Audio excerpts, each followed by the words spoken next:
Dahulu kala pada sebuah kerajaan terdapat 3 putri cantik bersaudara. Ayah mereka yang adalah seorang raja sering mengadakan pesta dansa karena putri-putrinya suka menari.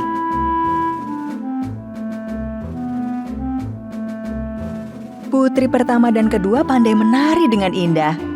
Putri bungsu tidak bisa menari seindah kedua kakaknya.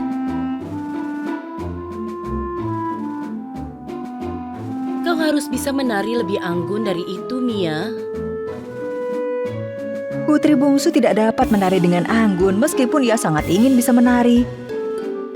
Tamu undangan memandangi gerakan tariannya yang aneh dan mengolok-oloknya di belakang. Dia kenapa? Tarian jenis apa itu? Tariannya jelek sekali. Aku tidak akan pernah menari lagi. Mia merasa sangat kecewa dan segera meninggalkan ruang dansa. Lalu mengunci diri dalam pondok tengah hutan. Seraya menatap bintang-bintang di angkasa, ia berpikir bagaimana cara menari dengan baik. Ia melihat seorang pria muda melewati pondok. Pria itu menari dengan anggun dan indah di bawah sinar bulan. Mia mengaguminya, lalu menghampirinya. Seketika, Mia berteriak karena seekor tupai menghalangi langkahnya. Tadi itu apa? Pria itu berhenti menari. Dan pandangan mereka bertemu. Kau tidak apa-apa, Non. Ya, aku tidak apa-apa. Aku hanya takut pada tupai. Ini memang alamnya, Non. Tidak perlu takut. Mia tak bisa menahan diri dan bertanya bagaimana si pria bisa menari dengan begitu indah. Pria itu menunjukkan sepatu yang dikenakannya. Aku adalah pembuat sepatu. Aku menggunakan bahan yang bagus dan sihir pada sepatuku.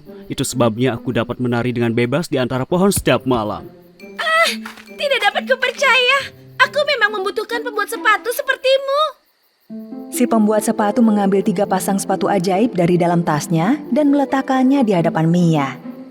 Tutuplah matamu, buatlah permintaan, lalu pilihlah di antara 3 sepatu ini untuk keberuntunganmu.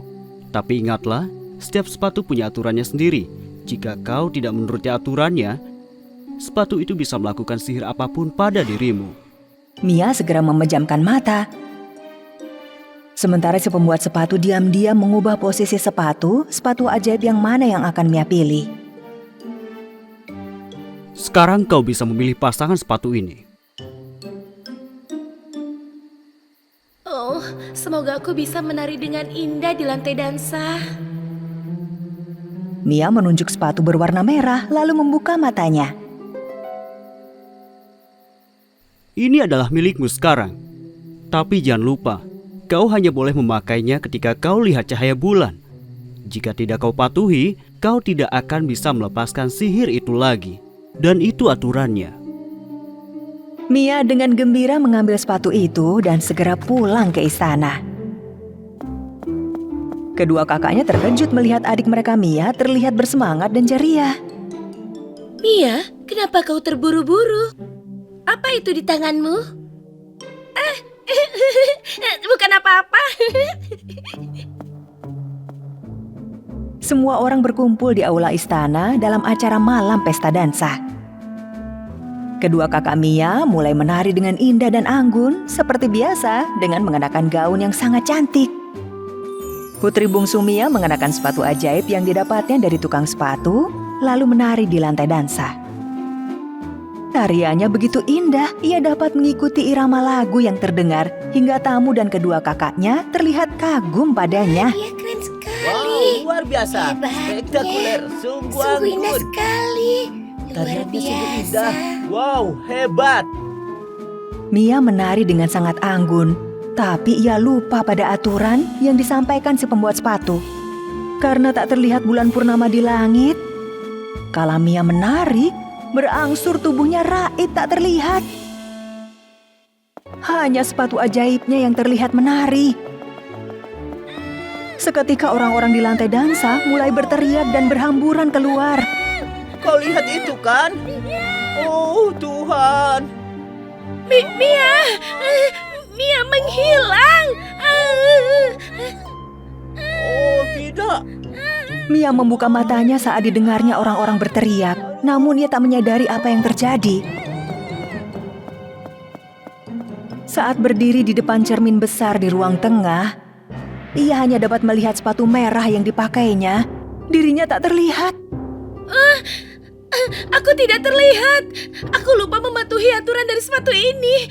Sepatu ini terjebak di kakiku. Aku harus menemui si pembuat sepatu. Tak ada yang dapat mendengar suara Mia. Semua orang berhamburan panik meninggalkan istana karena mereka melihat sepatu merah itu berlari ke sana kemari di aula. Mia segera berlari meninggalkan istana. Kedua kakak Mia mengikutinya. Mereka bertiga berjalan menyusuri hutan di pekatnya malam. Begitu tiba di dekat pondok, mereka melihat pria si tukang sepatu. Pria itu, tariannya sungguh indah sekali. Sepatunya mirip sekali dengan sepatu Mia, dan tasnya penuh dengan sepatu. Kedua kakak Mia memohon bantuan pada si tukang sepatu, namun si tukang sepatu itu berkata bahwa Mia harus menunggu sampai terlihat lagi purnama untuk mematahkan sihirnya. Mia sangat kecewa, lalu mengetuk-ketukkan kakinya terus-menerus. Tapi ada jalan keluar yang lain. Tapi jika kita melakukan itu, sepatu itu akan kehilangan sihirnya dan hanya menjadi sepatu biasa saja. Jika kau setuju, ketukkan kakimu 3 kali. Mia berpikir lebih baik kehilangan sepatunya daripada dia menjadi tak terlihat. Mia lalu mengetukkan kedua kakinya sebanyak 3 kali. Pria itu berjalan di depan, Mia mengikutinya. Begitu tiba di depan sebuah sumur, pria itu langsung melompat ke dasar sumur tersebut. Melihat itu, putri bersaudara sangat terkejut. Beberapa saat kemudian, si pembuat sepatu keluar dari sumur dengan membawa ember di tangan. Tentunya aku akan taburkan abu dari cahaya bulan ini. Benar saja, sihirnya terpatahkan begitu si pria menaburkan abu cahaya bulan.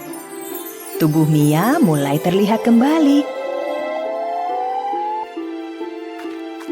Kedua saudarinya seketika memeluknya erat. Mia, kau tidak perlu sihir agar terlihat anggun saat menari. Karena jika orang bahagia, semua akan menari dengan indah. Ya, kalian benar. Terima kasih pembuat sepatu, terima kasih banyak.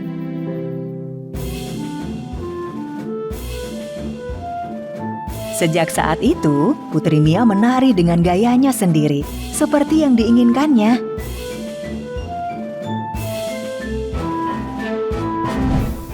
Alkisah, pada negeri yang jauh, hiduplah gadis cilik yang manis bernama Karen. Ia tinggal bersama ibunya pada sebuah rumah mungil dan ia adalah anak yang riang.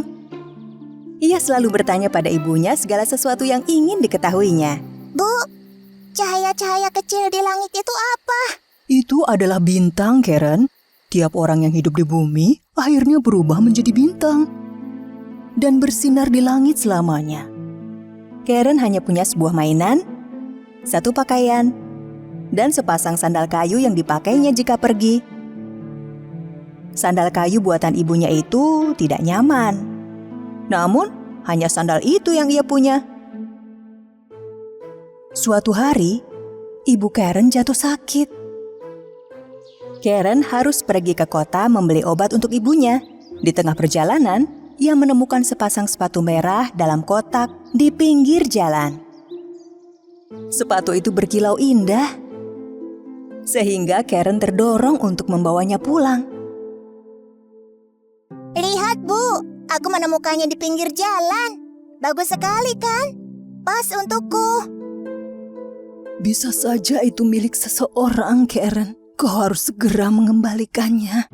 Tapi kalau sepatu ini ada yang punya, ia tak mungkin meninggalkannya dalam kotak.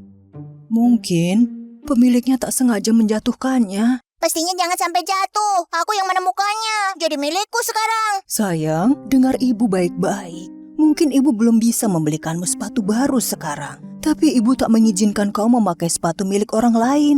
Janganlah keras kepala. Berjanjilah kau tak mengenakan sepatu merah itu. Dengan sedih, Karen berjanji tak akan memakai sepatu merah itu dan menyembunyikannya di bawah kasurnya. Bulan demi bulan berlalu, hingga suatu hari saat Karen pulang ke rumah, ia tak menemukan ibunya di rumah. Ia mencari ke sana kemari sebelum kemudian menyadari bahwa ibunya telah menjadi bintang di langit. Hari berikutnya, dalam perjalanan menuju pemakaman ibunya, Karen memakai sepatu merah itu. Semua yang hadir menatap sepatu yang dipakai Karen. Ia tidak pantas. Tapi Karen tak peduli, karena ia menyukai sepatu itu. Seorang nenek baik hati kebetulan lewat di pemakaman. Nenek tersebut mengetahui gadis cilik itu kini yatim piatu dan berniat mengadopsinya. Ikut denganku, gadis cantik. Akan nenek lakukan yang terbaik untukmu agar menjadi sukses dan cantik kelak kau dewasa. Jadilah Karen hidup bersama nenek itu selama bertahun-tahun lamanya. Karen, kau memakai sepatu itu terus-menerus sejak ibumu dimakamkan. Copotlah sepatu itu, sudah sangat kotor. Tidak, aku menyayangi sepatu merahku. Oh Karen, jangan keras kepala begitu. Ayo, ganti sepatumu. Nenek berjanji akan belikan yang lebih bagus. Karen tak ingin mengecewakan nenek yang begitu baik telah mengadopsinya.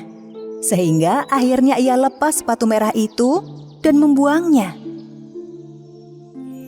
Hari demi hari berganti.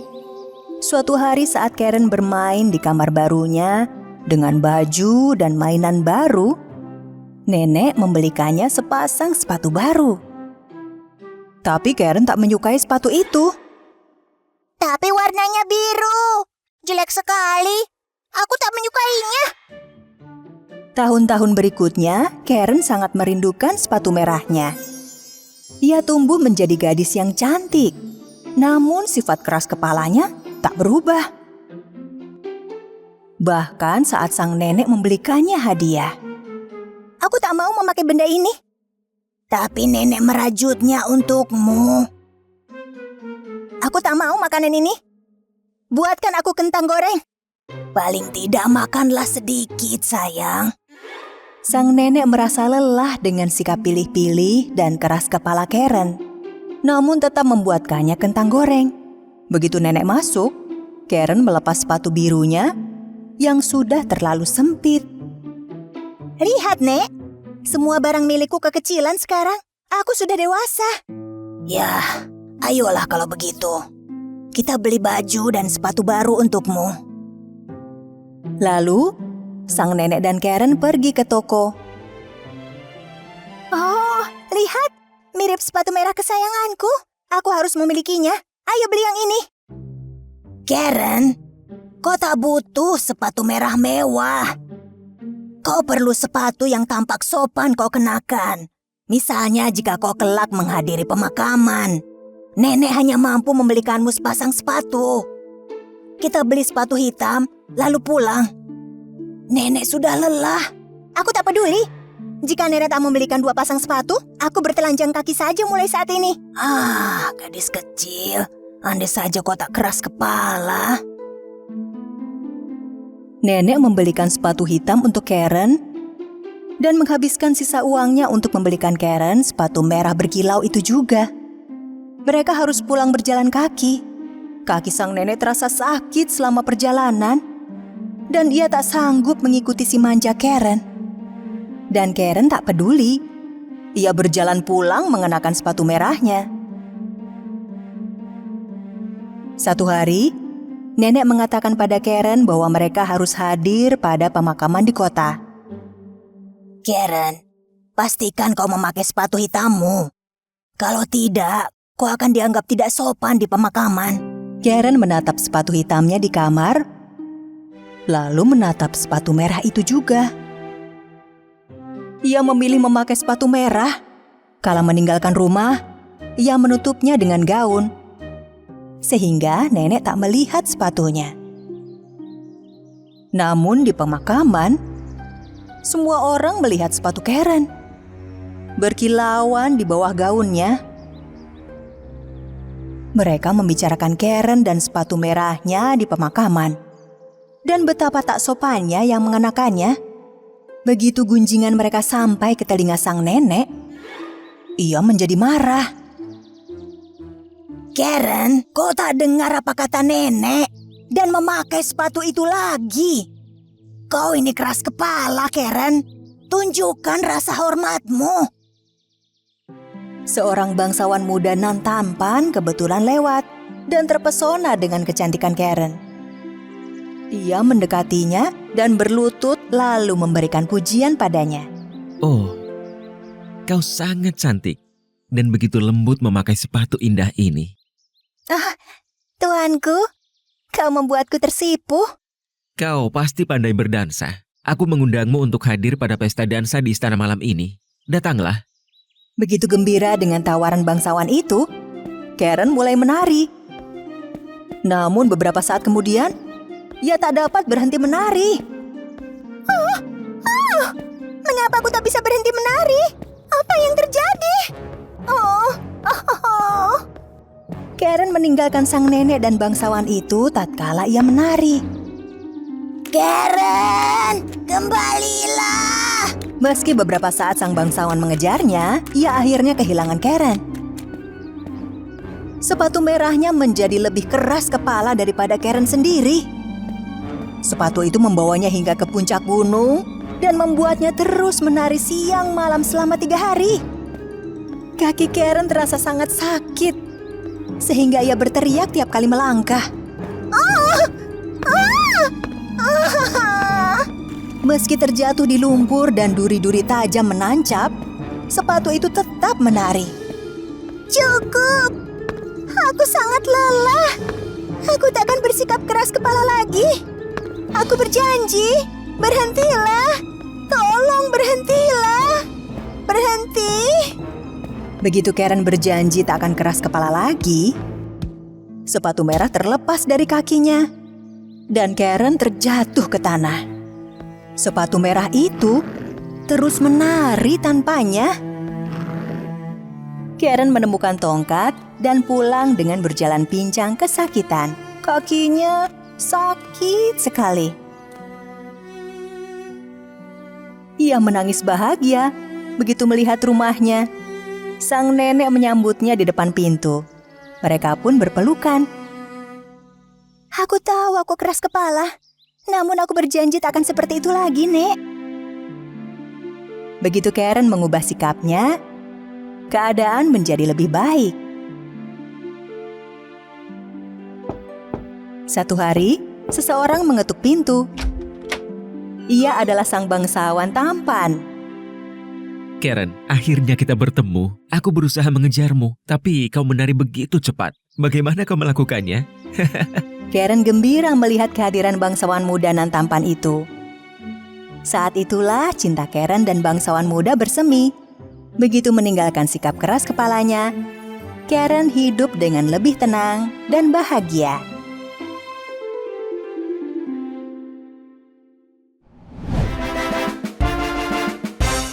Pada zaman dahulu, hiduplah seorang raja yang memiliki 12 putri cantik. Ke-12 putri ini tinggal bersama di kamar yang cantik dan besar. Raja melindungi putri-putrinya dengan sepenuh hatinya, dan saat waktunya tidur di malam hari, putri-putrinya tidak diizinkan keluar.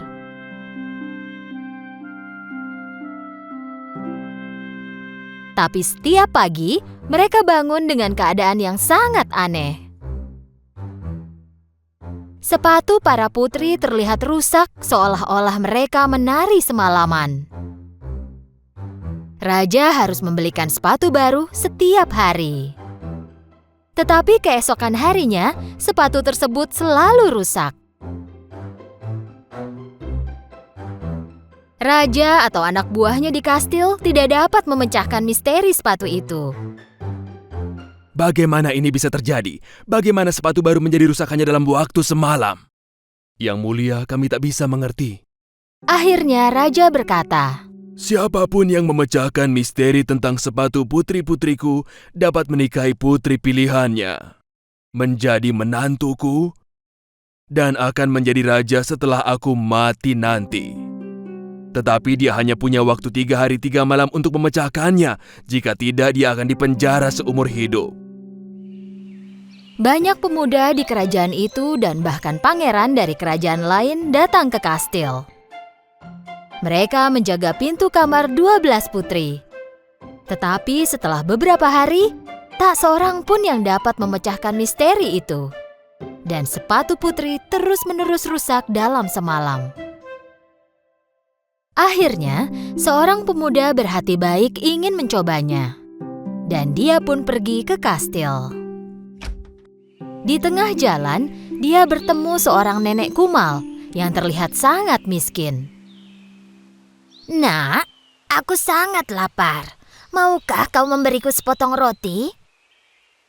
Pemuda itu memberikan semua makanan yang ada di tasnya kepada si nenek. Sang nenek sangat senang karena pemuda sebelumnya yang ia jumpai tidak memberikan apa-apa. Nenek itu tahu bahwa pemuda ini berbeda dari pemuda lainnya. Sebagai balasannya, nenek itu memberikan jubah ajaib. Ambillah jubah ajaib ini. Saat memakainya, kau akan jadi tidak terlihat. Jam 12 malam tepat, kenakan jubah itu supaya tidak terlihat dan masuklah ke kamar putri. Dengan begitu, kau dapat memecahkan misteri sepatu itu. Tapi hati-hati, jangan meminum apapun yang diberikan para putri kepadamu. Mereka memang putri-putri nakal. Pemuda itu mengambil jubah ajaib dan pergi ke kastil. Dan ketika tiba di kastil, dia menyampaikan tujuannya yaitu untuk memecahkan misteri sepatu. Hari pertama ketika dia berjaga di luar kamar putri, putri sulung keluar dengan segelas air limun. Kau pasti haus. Kami membuatkan air limun untukmu. Ayo minumlah. Pemuda itu lupa akan peringatan sang nenek lalu meminumnya. Tak lama kemudian dia pun mengantuk. Dia tertidur nyenyak sepanjang malam di kamar yang sudah disiapkan para putri untuknya.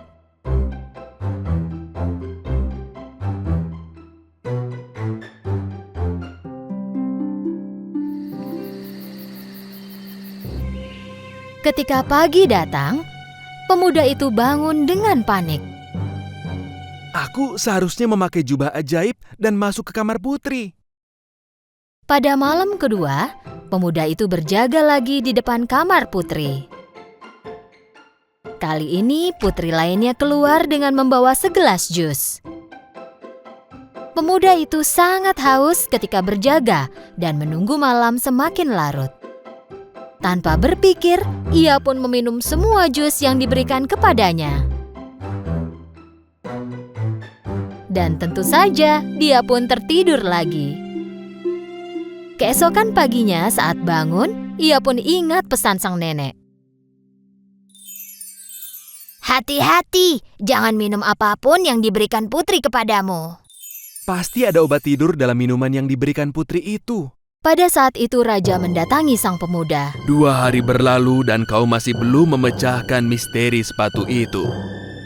Jika kau gagal hari ini, kau akan dipenjara seumur hidupmu. Raja mengakhiri ucapannya lalu pergi. Pemuda itu harus memecahkan masalah sepatu itu hari ini. Malam itu untuk terakhir kalinya, pemuda itu berjaga di depan pintu kamar putri. Kali ini putri bungsu keluar dengan membawa segelas jus jeruk.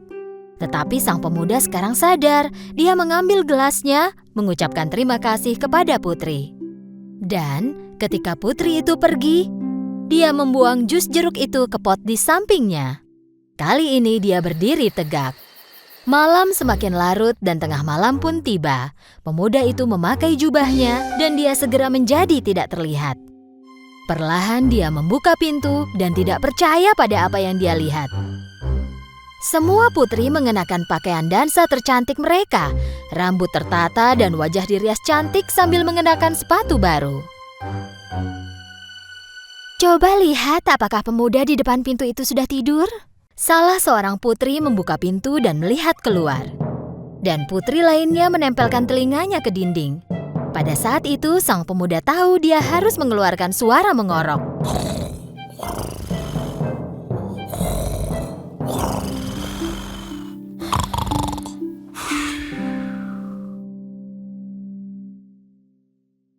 Putri sulung menggeser tempat tidurnya dan bertepuk tangan 3 kali. Sebuah jalan rahasia terbuka di bawah tempat tidur itu. Sang pemuda tidak percaya apa yang dia lihat. Satu persatu semua putri memasuki jalan rahasia itu. Dan pemuda itu pun mengikuti dari belakang. Jalan rahasia itu menuju ke sebuah tangga dengan ratusan anak tangga menuju ke bawah. Ketika mereka menuruni tangga, pemuda itu tak sengaja menginjak gaun salah seorang putri. "Oh, seseorang menginjak gaunku." "Tidak mungkin, mungkin kau sendiri yang menginjaknya." Ketika anak tangganya habis, mereka pun tiba di hutan. Mereka berjalan melewati pohon-pohon dengan ranting perak yang indah.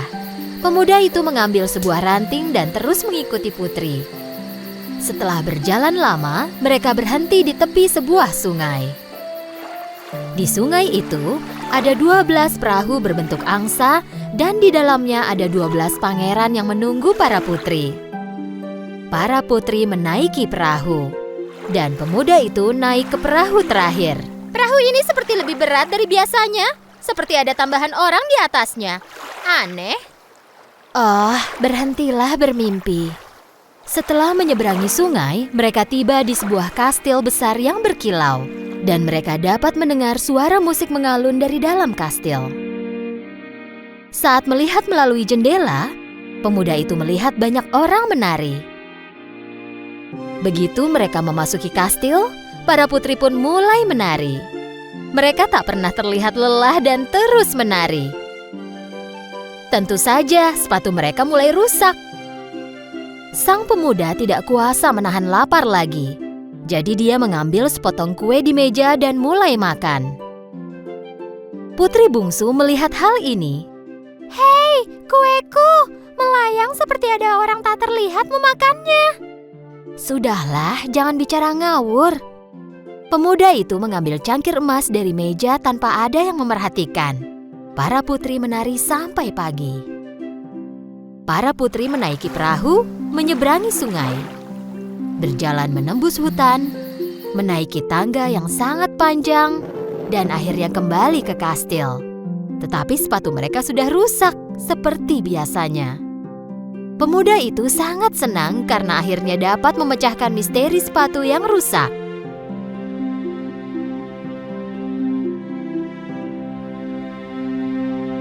Tak lama kemudian, raja mendatangi pemuda itu. Waktumu berakhir hari ini. Apa kau sudah memecahkan misteri sepatu itu? Ya, Yang Mulia. Dan pemuda itu menceritakan semuanya kepada raja. Raja awalnya tidak percaya. Tapi ketika pemuda itu menunjukkan ranting perak dari hutan dan cangkir emas dari kastil yang berkilau, raja tahu bahwa ceritanya itu benar. Dan raja menepati janjinya dan mengizinkan pemuda itu untuk menikahi salah seorang putrinya. Pemuda itu mengatakan bahwa ia ingin menikahi putri bungsu. Ke-12 putri penari sangat tidak senang karena rahasia mereka terbongkar. Tetapi sang pemuda dan putri bungsu menikah dan hidup bahagia selamanya.